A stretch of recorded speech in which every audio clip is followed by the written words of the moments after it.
Selamat datang di sesi deep dive kita hari ini. Kita akan menyelami sebuah buku yang legendaris banget. Kata Warren Buffett sih ini buku terbaik tentang investasi yang pernah ditulis. Betul. The Intelligent Investor, karya Benjamin Graham. Iya, dan kita pakai edisi revisi yang ada komentar Jason Zweig plus kata pengantar dari Buffett sendiri. Jadi sumbernya oke banget. Misi kita hari ini menyaring intisari dari bab-bab awal buku ini khusus buat Anda. Graham ini kan dikenal sebagai bapaknya value investing ya. Nah, kita mau bedah nih, apa sih maksudnya jadi investor yang cerdas itu? Itu pertanyaan kunci ya. Dan jawabannya mungkin agak lain dari dugaan. Ini tuh bukan soal IQ tinggi atau gelar akademis gitu. Oh ya, Iya, baik Buffett maupun Graham sendiri bilang, cerdas di sini itu lebih ke punya kerangka pikir yang kuat buat ambil keputusan. Dan ini yang penting, punya disiplin emosi, biar nggak malah ngerusak kerangka pikir itu. disiplin emosi ya? Betul. Graham bahkan bilang ini lebih soal watak daripada otak. Jadi lebih ke karakter cara kita bereaksi, bukan sekadar pinter hitung-hitungan. Menarik. Penekanannya di watak ya. Oke deh, mari kita bongkar kerangka pikirnya itu. Salah satu fondasi awal yang Graham tekankan banget itu kan bedanya investasi sama spekulasi. Gimana tuh dia bedainnya? Kayaknya ini dasar banget ya. Dasar banget dan definisinya tegas. Udah dari tahun 1934 loh. Operasi investasi, itu kata Graham, adalah operasi yang berdasarkan analisis mendalam, menjanjikan keamanan modal pokok, dan imbal hasil yang memadai. Oke, ada 3 poin ya. Analisis mendalam, Ya, terus keamanan modal pokok cukup. Bukan yang wow, fantastis gitu. Apapun yang nggak memenuhi 3 syarat ini, yaitu spekulasi, kata Graham. Simple. jadi fokusnya benar-benar di analisis bisnisnya, terus proteksi biar nggak rugi banyak, gitu ya, bukan asal tebak harga bakal naik. Tepat. Imbal hasil memadai itu ya realistis, bisa dicapai secara wajar. Spekulator kan beda. Dia cuma berjudi aja kalau harga bakal naik karena nanti ada orang lain yang lebih bodoh mau bayar lebih mahal. Greater Fool's Theory itu ya. Betul. Kalau investor sejati, seperti kata Zweig pas ngomentarin Graham, dia lihat saham itu ya kepemilikan bisnis beneran. Anda beli sebagian cicil perusahaan, bukan cuma, tiket lotre atau kode saham di layar. Beda banget cara pandangnya. Oke, paham. Nah, kalau gitu, gimana caranya melindungi diri? Kan analisis kita bisa aja salah ya kan? Di sumber kita sering banget disebut soal margin of safety. Itu apa sih sebenarnya? Nah, ini dia jantung filosofinya Graham. Dan Buffett sama Zweig juga, nekenin ini banget. Intinya sih sederhana tapi kuat banget. Jangan pernah bayar kemahalan. Titik. Nggak peduli sebagus apa kelihatannya aset itu. Jangan bayar kemahalan. Iya. Margin of safety itu selisih antara harga yang Anda bayar sama nilai intrinsik, nilai sebenarnya dari bisnis itu.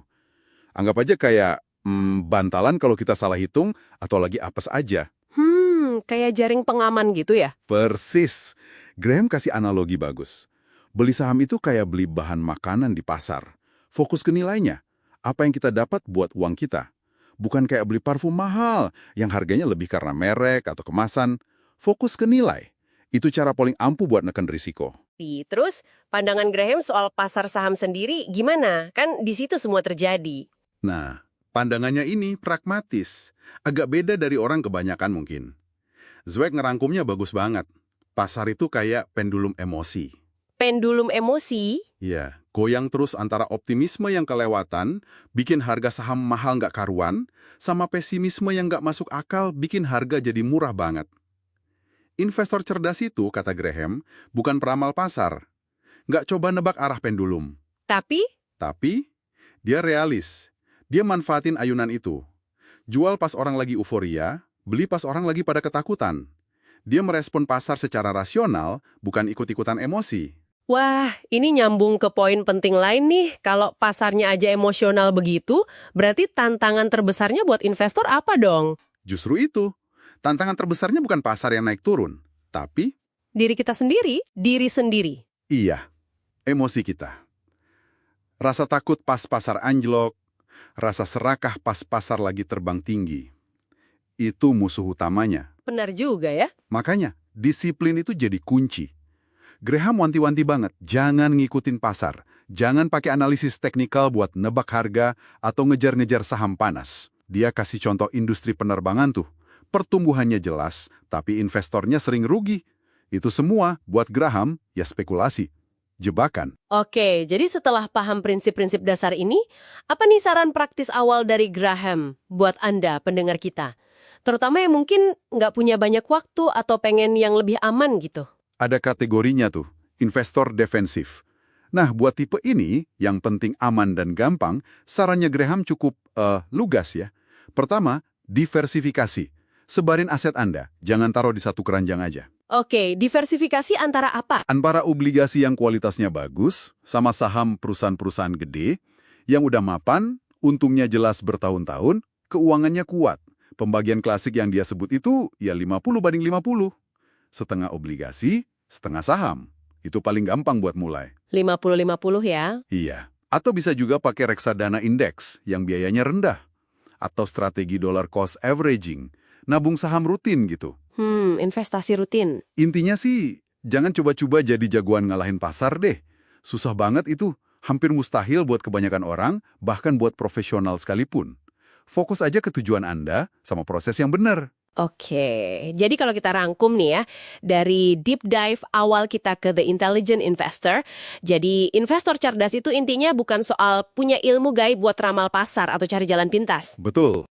Ngelola diri sendiri. Ya, ngelola emosi di tengah riuhnya pasar.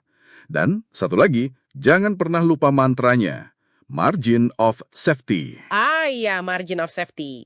Selalu beli aset di bawah nilai intrinsiknya. Jauh di bawah kalau bisa. Itu dasar keamanan sekaligus potensi untung jangka panjang Anda. Oke, nah sebagai penutup kita balik lagi ke analogi Graham yang membumi tadi ya. Coba Anda renungkan ini. Belilah saham seperti Anda membeli bahan makanan, bukan seperti membeli parfum. Analogi yang bagus. Iya kan? Coba bayangin deh, kalau Anda benar-benar pakai pola pikir hemat dan fokus nilai ini buat tiap keputusan investasi Anda. Kira-kira apa ya yang bakal berubah dari cara Anda investasi selama ini? Nah, itu bahan pemikiran buat Anda.